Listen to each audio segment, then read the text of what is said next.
to the TMA Glass Pavilion. My name's Maura. I'm going to be your narrator today. We have Colin here. We're going to be doing a quick hot shop demonstration for you. So for anybody watching who hasn't seen us working here before, I really quickly want to just go over some of the equipment. So all the way down there we have our furnace. That holds about 500 pounds of glass. It's a little full right now, probably more than that. Inside there we have a nice ceramic crucible, which is basically just a big cereal bowl. And we fill that up with cold glass, bring it all the way up to 2100, and that is sort of a working temperature for us. So we're gonna go ahead and gather glass out of there. Then over here we have our pipe warmer, and Colin today is gonna be working on this blow pipe. We have blow pipes and we have punties. So the blow pipes are hollow at the very tip, and then they have this nice little tip for us to blow through. That's the actual glass blowing. But hot glass only sticks to hot things, so we have to preheat all of our pipes in this nice pipe warmer. If Colin just tries to take a stainless steel pipe and shove it into the furnace, that glass isn't really going to want to stick on there and it's going to be really icky.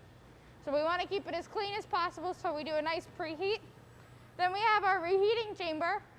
You'll notice once Colin comes out of the furnace, that glass is going to set up pretty quickly.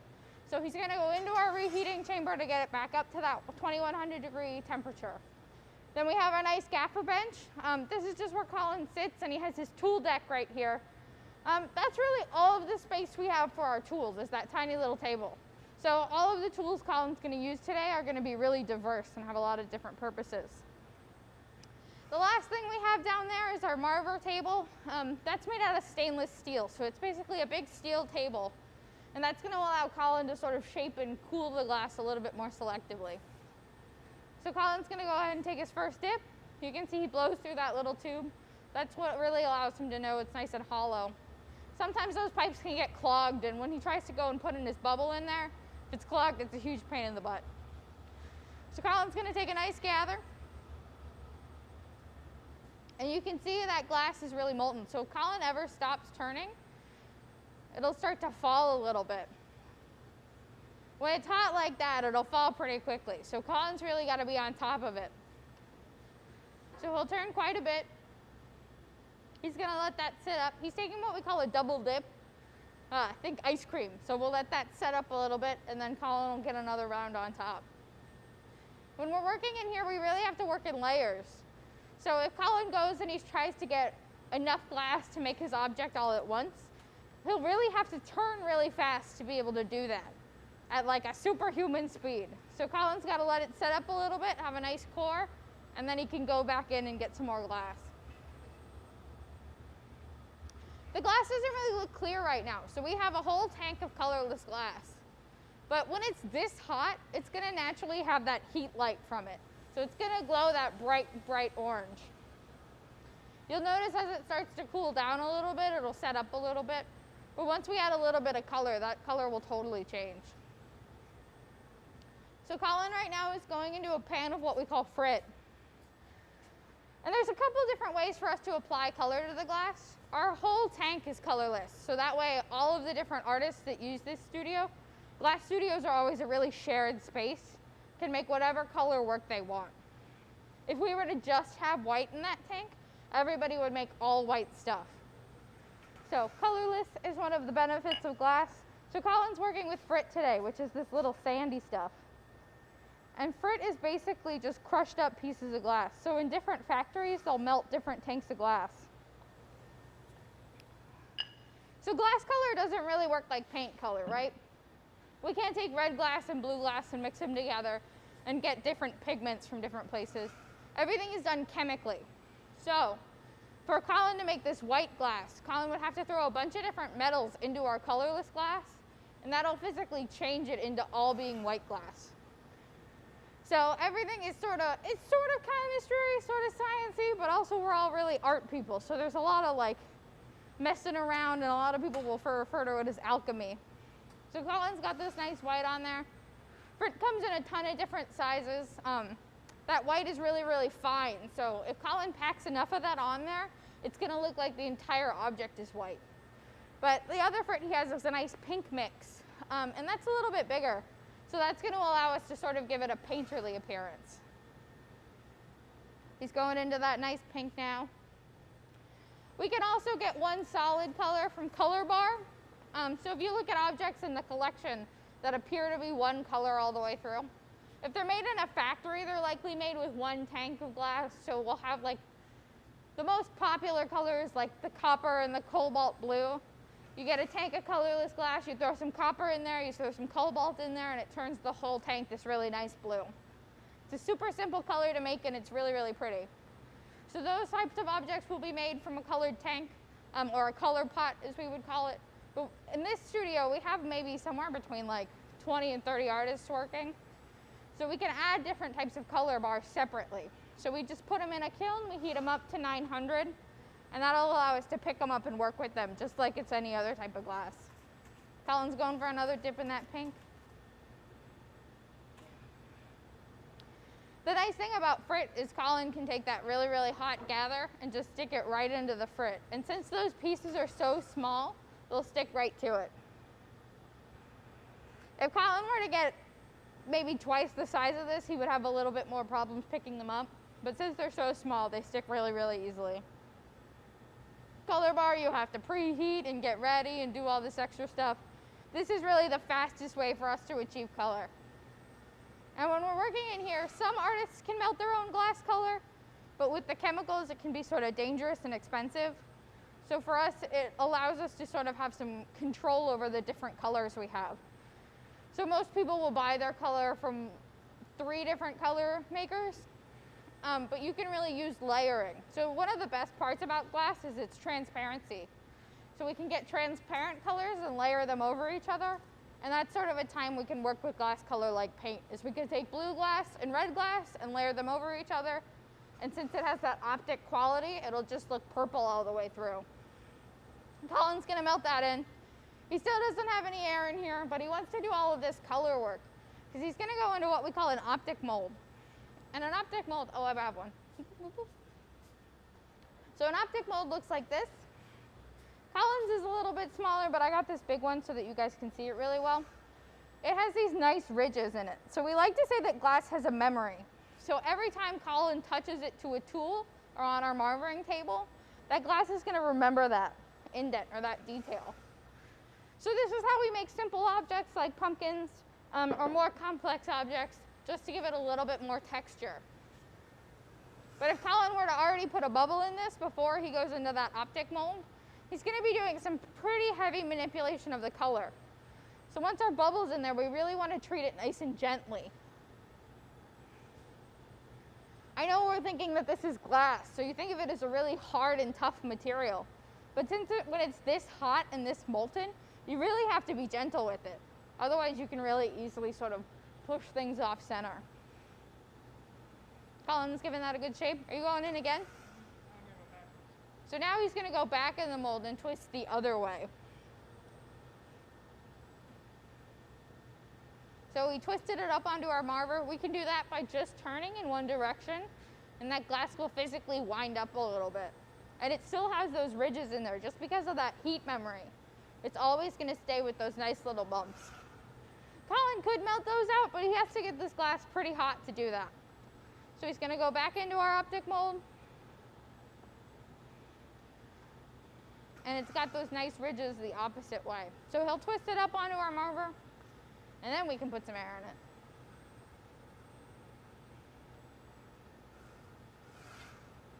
The nice thing about working with the frit like this is that even if Colin melts out those ridges, that frit's gonna stay in sort of that painterly pattern, which can be really, really nice. When we're working with in here, we're really making functional work, so often you'll see us work with more like color bar and more things that will work in people's homes. But frit can really allow glass artists to add sort of a painterly look. And we can do all different kinds of things with small frit. We can screen print it, we can put it into different patterns and roll it up. It can really allow us to sort of have a lot of different options with the glass, as opposed to just that one color. So now Colin's gonna melt that back in. And we'll be ready to put some air in it.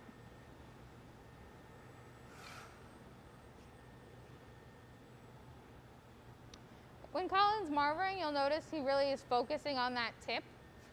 When he starts to put air in here, the air is gonna go where the glass is naturally the hottest. So remember, we have that heat memory I just talked about? He really wants to cool that tip and make it nice and even. And what he's using right now is our block tool. So the block is made out of wood, but it's made out of fruit wood, so it sort of has a really tight grain pattern, so there's not a lot of sap in there. So since there's no sap in there, we can leave it nice and waterlogged. And what's actually shaping the glass is that steam barrier. So it's called the Leidenfrost effect. It's what happens when you have a hot pan on a stove and you put some water in there. It moves around a little bit. Alan's got his nice bubble in there. I think it's in there. Maybe. The tough thing about working with color, you really start out working with clear, because every time you put your bubble in, you can see exactly how it looks. But since Colin's working with such an intense color pattern, he really has to see the glass move in shape. Can be a little tough.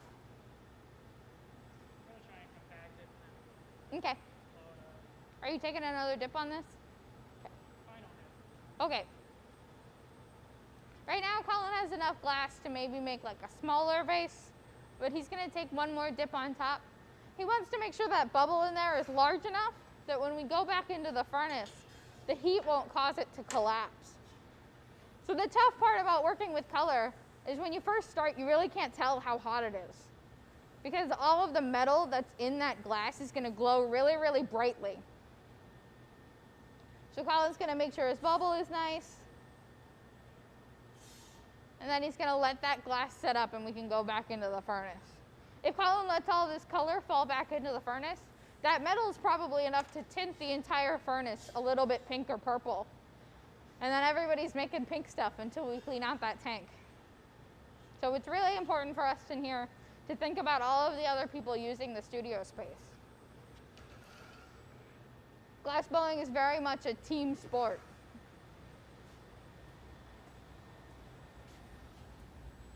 Colin can show that off for you. You can see those little stripes that happen as he's manipulated the frit. Gives it a little bit of a wig-wag situation. So even now you can sort of see that purpley color that's in that pink mix start to show up.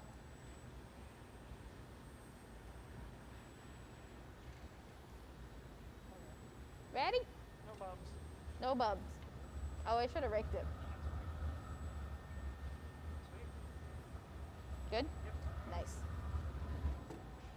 Colin's taking what we call a strip gather. So it can be really hard to sort of get the exact amount of glass that you want. So Colin can come out of the furnace, go straight up and down, and then that gravity is naturally pulling on the glass. Do you need a 10? Yeah.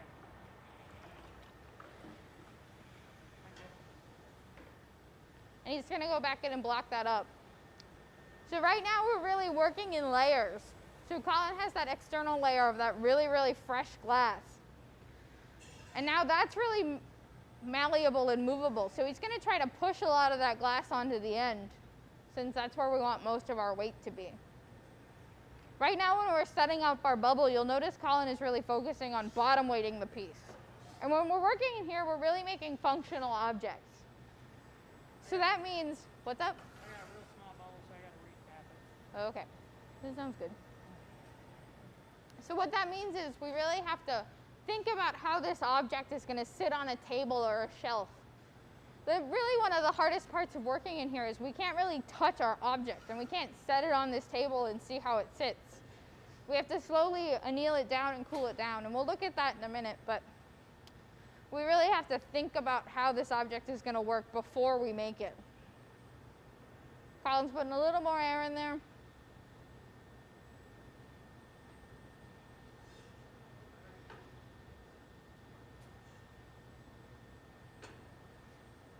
This is one of the tough parts about working with frit, is you really can't see that bubble and how it looks. But he wants to make sure it's nice and stays towards the top. There we go. That's an inflated shoulder. So now Colin can hook up his blow hose, which is one of the nice tools that we have. Normally, Colin and I would be working a little bit more closely and I could blow for him, but right now we're sort of adapting to the situation. So Colin has his nice noodle, and he can go ahead and he can marver and blow at the same time while still being able to keep his mask on. He's going to use our newspaper tool, which is fun because it's just 8 to 10 sheets of newspaper sort of folded up. This is the closest we'll ever get to actually touching the glass. So when we're working in here, when you think about ceramics and you think about throwing pots, you really can feel the size of the object. In here, we really have to think about how this thing is working. So all of the rest of our tools are stainless steel, and you can't really feel how it feels on the sides. So that paper really allows Colin to make sure that that siding is nice and even.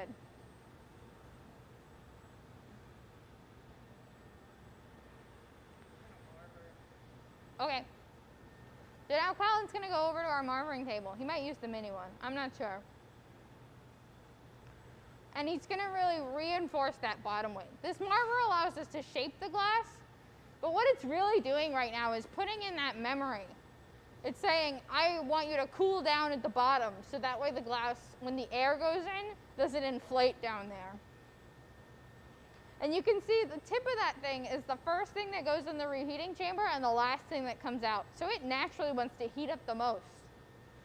When we're talking about our bubble, we're really talking about it like a body. So the part that's closest to the pipe is what we would call the neck. And then it comes down to our shoulder, and then the foot is technically the bottom. So Colin wants to make sure that his shoulder is nice and inflated. Are you putting a neck on this? Yeah. We'll try. Okay. Let me know if you need anything. Okay. Maybe shield. Yeah, I can get a paddle. Let me find a good one. This might be our best one. So Colin's going to pull a neck out on this thing, which can be really challenging. Because the glass really wants to get the hottest where it's the most narrow. So he's going to make that little constriction line, and he's going to physically pull. And he's going to elongate that neck out. I'm giving him a little bit of a shield. I know normally our hands are nice and spicy, but since we've been sort of taking breaks from glass blowing, the heat can be a bit much. Do you want a map gas? I got one. Oh, okay. Do you want me to put it on your deck?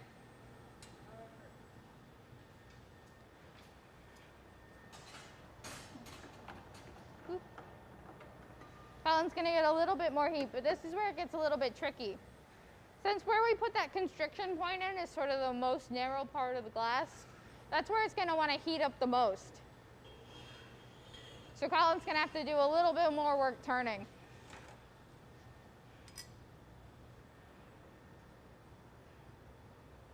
And when he's pulling, he's not sort of muscling it too hard. You'll notice the entire time he has to turn and work in the round. He wants to be sort of nice and gentle on the glass. Now we can cheat a little bit with our map torch. When we go in the reheating chamber, it's a really sort of aggressive heat all the way around. Our map torch allows us to heat in one specific area. So Colin's going to take his jacks and he's going to put a constriction line right there. This is just sort of telling the glass where we want it to break off the pipe. This is sort of the foundation for glass blowing. If something doesn't have a constriction line in it, you can't get it off the pipe nicely. So nothing in the collection has a pipe stuck to the end of it. So we got to get this bad boy off. And you'll notice Colin's going to use his jacks in a lot of different ways. That's that first tool he's using. That's sort of the iconic glass blowery tool. They're modeled off of a pair of shears. So it's sort of like two blades and a strap on the back. Colin's going to go in and he's going to physically cut that constriction line in. And he can squeeze a little bit, but he doesn't want to really go in too hard. If we go in really hard, really quickly, it's going to just cause that jack line to come out square. He can use his diamond shears a little bit, squeeze it down a little bit more. If that jack line's too wide, it can cause it to break off sort of icky.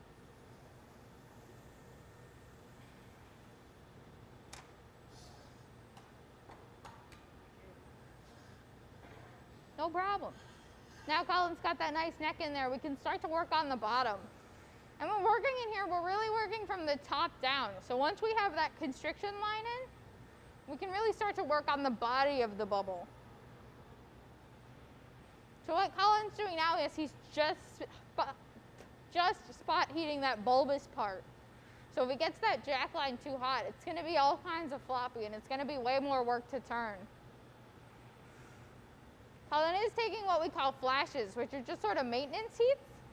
If that moil or that part that's attached to that pipe ever gets too cold, it'll start to crack. And that's when we sort of have to start worrying about the rest of the piece. Colin's going to use our paper tool, and he's really going to focus on the bottom. Because now we have that neck in there. So now the part where the neck meets the bubble is our shoulder. So we want to puff that out a little bit. Really think about how this could be used functionally. The other toughest part is making sure that your neck stays nice and straight. So when we're working in here, you'll notice Colin's turning the entire time, and he's really on top of his turning. We're trying to make sure this piece stays on center. So when you're in a pottery class and throwing a pot, the first thing you do is center that clay and make sure it's nice and even. Colin sort of has to center throughout the entire process.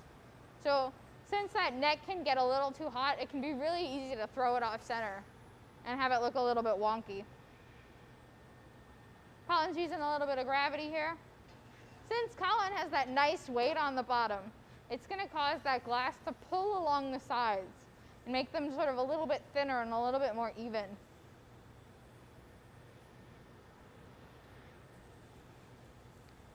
Colin's going to give that a good paper. And he's blowing the entire time. He doesn't want to blow crazy hard. If Colin were to just really go to town and blow like crazy, that can actually cause the bubble to pop at the bottom where it's really, really hot. I'm trying to get a little height to it. A little more height? A little bit more height. Okay. When we're blowing, it's sort of like blowing up a balloon. You want to blow sort of gently. And when we're making something this small, it's never sort of a huge problem. You have to get sort of a really big object before you have to start blowing really, really hard. The glass naturally sort of wants to compress on itself when it's hot. So that causes it to be a little bit of work, but we never want to be too aggressive with this material.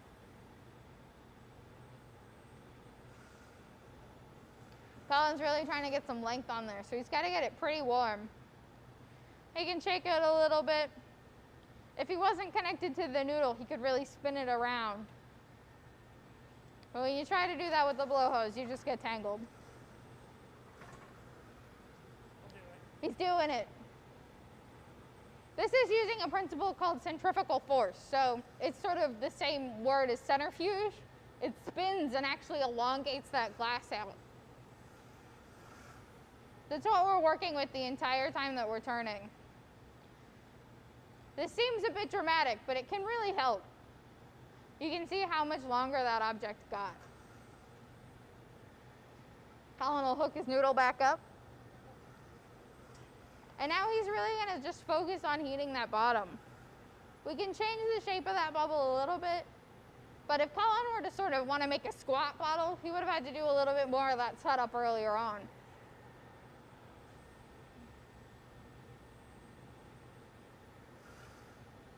Colin's going to take a quick flash, come back to our bench, and now we can use either his paper or his jacks in a different way. So he's really using this like a mold to set up the bottom of the object. And it looks like he's not blowing, but he's really giving a little bit of back pressure. If Colin were to just paper this without any sort of air, it can cause that bubble to collapse really easily since it's so warm. I'm going to do jacks on it. We'll need a shield on the next one. You want a shield? On the next one, yeah. Okay.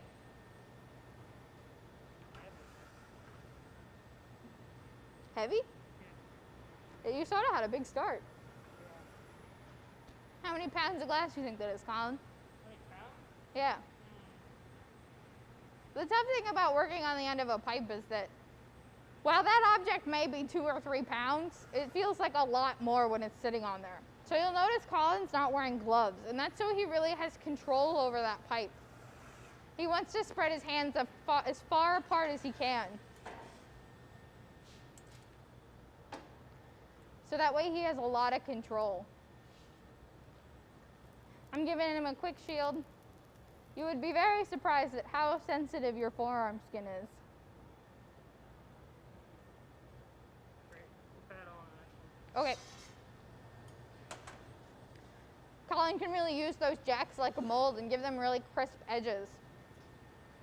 That's the nice thing about the paper is that we can really use that for soft areas, but once you want it really angular, your jacks are really your best bet. I'll leave jacks on and I'll have your paddle underneath. Okay. I'll give you a little back pressure. The nice thing about these wood paddles, they're made out of that same fruit wood that the blocks are, is that they're what's going to allow us to really shape the bottom of this object. So Colin can't really flatten it himself. He needs me to get in there and really crisp it up. And I can push pretty hard. Colin's still giving me a little bit of back pressure.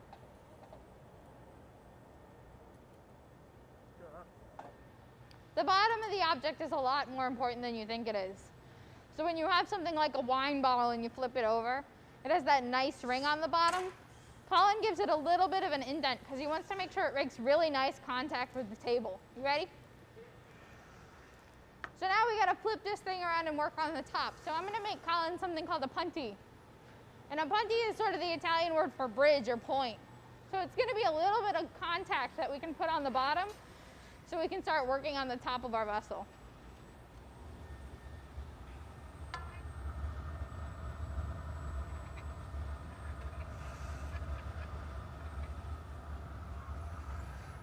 So I'm just gonna get a little bit of glass and I'm gonna put it into a nice Q-tip shape for Colin.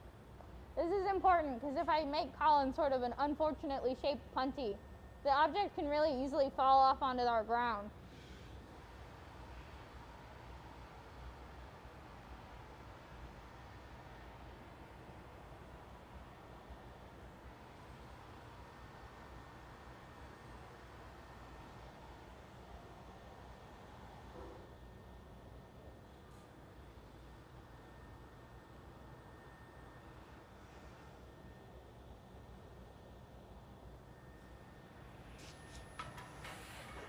This is a connection point that's designed to fail.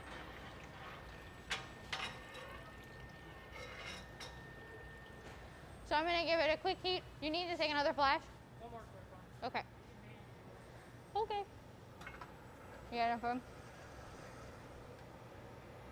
Colin's Probably close the door after the punch. okay.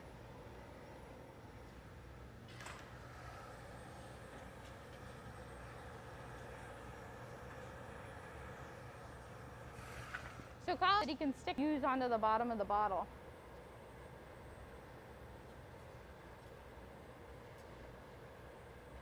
He's going to give it a quick turn. You can use his tweezers to really make sure that we're nice and on center.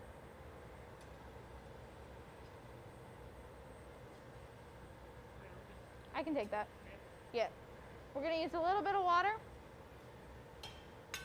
Colin's going to give it a quick tap. Then I'm going to quickly bring it over to our reheating chamber, give it a good flash. The glass is just cold enough for it to physically break. So we really got to make sure it stays nice and warm, or else it can cause a big crack to run up the side. It's moving a lot. I can close your door. Yeah. Boop. Thank you. No problem. Colin's got a little bit of heat in that punny, so he wants to make sure he's nice and on center. If we start to open this thing up and it's not quite straight on the punny, it's going to open up really crooked, and we can't really fix that later. So now Colin's got to get our constriction line all the way back up to that hot molten heat. So this is one of our longest reheats, and you notice Colin's up and down and up and down. This is the part where I never stay up the longest. So we got to get it all the way back up to molten temperature. And Colin's got a pretty long object, and that punty is a small amount of glass. So we can sort of use that punty to our advantage. If it ever gets too cold and starts cracking, we know the rest of the piece is going to start breaking. So Colin's got to keep the punty happy while also heating the top.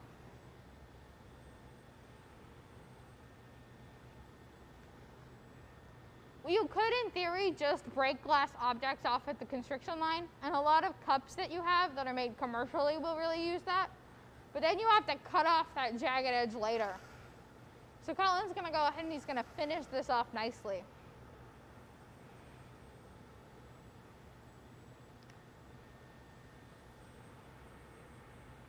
This is very much our longest reheat. And if you guys watching ever have any questions, you can sort of type them in the comments and Misha behind the camera can read them to me. Normally this is the time where we take questions, talk about other things about glass. I think Colin's almost there though. Gonna give it a quick flash, keep that punny nice and happy. And now you can really see the difference in the heat. So back by the punny is much cooler than up by the top. Do you want a shield? Okay. Colin's doing what we call sort of a jack and bonk. So he's making what's called a floret, that nice tip at the bottom. Sometimes you'll see glass artists leave those on top of pieces. I know Colin doesn't really like that aesthetic, so he's gonna cut that off. And he's gonna use that same principle that we used to put the jack line in. So as long as something has a constriction point, where it's the most narrow is where the glass is gonna wanna break. So if you think about like making a snowman, if you make the head really, really tight and sort of close to the back by the pipe really, really wide, and you go to break it off, that head's just gonna pop right off. Colin's gonna put a nice little constriction line in there. And what he's doing is sort of making that narrow spot, but he's also selectively cooling. So he's just making sure that nice little constriction line is cold. So he's gonna go on the outside and the inside. Our bubble is sort of a three-dimensional object at this point. He's gonna give it a good flash. If he doesn't make sure his punty is warm enough when we go to do this, it can really easily, the pressure of me knocking off the floret can cause it to fall right off the pipe.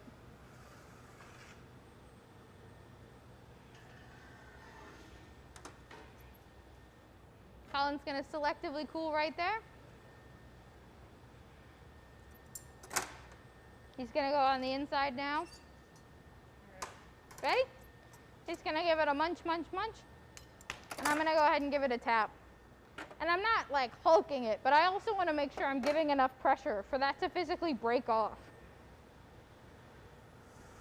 Colin's got a little bit of thickness, so that can be a little bit easier, but if we're working with really, really thin glass, that stuff wants to break super, super quickly. Thick glass, you can just bang on all day and it'll be fine. Colin's gonna go ahead and he's gonna use his jacks again. And like I said, all tools on his deck have to be really versatile. You want a paddle?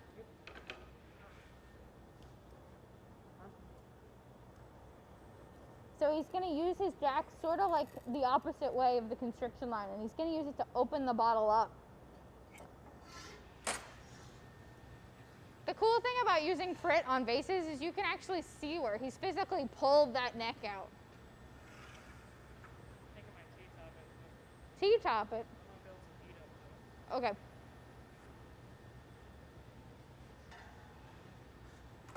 Colin's gonna use his map gas. And this torch really does allow us to specifically heat certain areas. We have a lot of different types of torches. This is really our smallest one, but it can have a lot of different functions. Colin never really needs to get this glass crazy hot.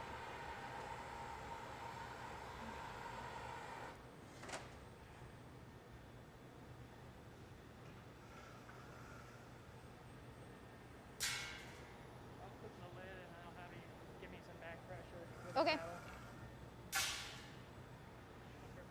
Colin's gonna put in what we call a T-top. So he's gonna open it up a little bit and then we're gonna physically pull it out and it'll have this nice finished lip.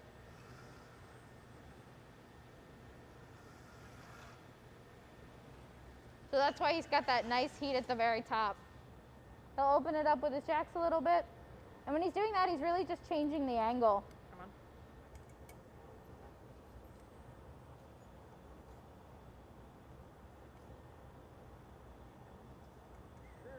Yeah, that's nice.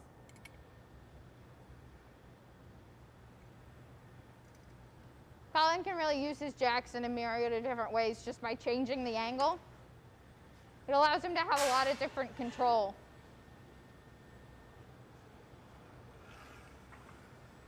You want to crispy it up or take it off? Okay. We'll do that one more time. I feel like in glass blowing you always do something once just to sort of get the general shape. And then you can do it a second time to make sure it's really nice and crisp.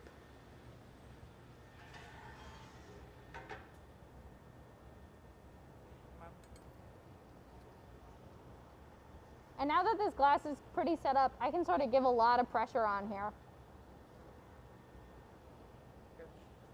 And we don't really have to worry about it moving.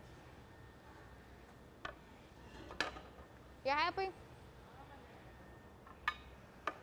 So now we're going to take this piece off of the pipe. And remember, we have that punchy on there. And that's a connection designed to fail. Colin will give you guys a nice little view. So Colin's going to do what we call flashing down. And the tough part about working with glass is that that very lip was just hot enough to be really moving. So Colin wants to even that heat out throughout the object. I'm going to put on my cool suit. And we're going to load this away into our annealing oven. So the air in the room is actually too cold for the glass. So if we were to just leave it out here in the air, over time it's actually going to break pretty quickly.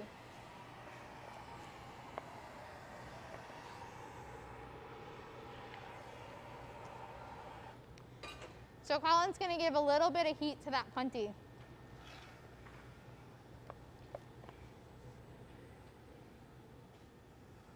And we're going to use the principle of thermal shock, like we used to break off the jack line, to break this off of the pipe.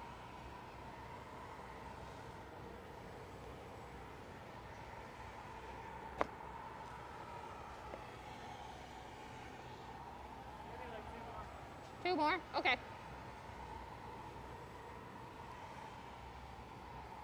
What Colin's looking for right now is he's looking for that punty to be hot enough that it starts moving. Otherwise, if we don't sort of take care of it enough, that punty can really easily break off sort of chunky and take out the bottom of the piece.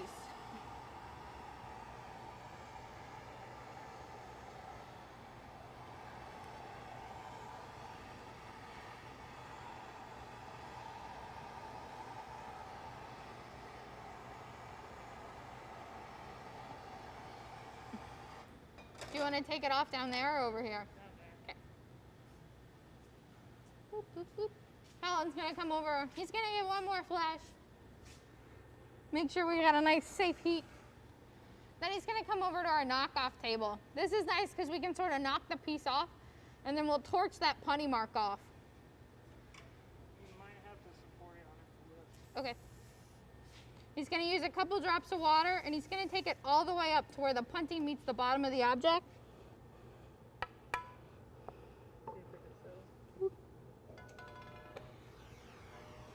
Then he can use this torch and melt that punty mark in.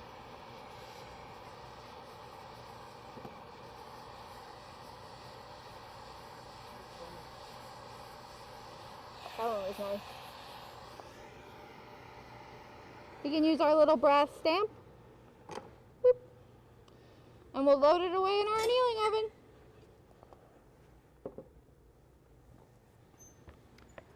So annealing is sort of the process of the glass cooling slowly, right? It sits at about 950 in there, and that's sort of the stable temperature for glass. That's what we call annealing temperature. And we're going to slowly cool that down to room temperature. If we were to just leave it out in the open air, that glass is going to crack really, really quickly. Since that glass is maybe that thick at the bottom, we really only have to cool it down for about 24 hours. But if you look in the gallery, we have some really thick pieces. And that's made by using cast glass. So you fill up a mold with glass, you put it in a kiln, you heat it up really hot, it flows, and then you have to cool it down really slowly. So you never want the outside of your glass and the inside of your glass to be too different of a temperature. So we have our lovely cast bench in our gallery. That annealed for about 11 months, and it still has these teeny tiny cracks in it. And those cracks just mean it could have used about 6 more months of annealing. So if you guys have any questions, you can go ahead and comment them in the comments. Misha can read them to me. Otherwise, our galleries are open. We're open Wednesday through Sunday. I'm not sure the hours, but I know they're on the website. So our galleries are totally open and safe, while we still sort of don't have any glass programming. Misha, you got anything? Nope?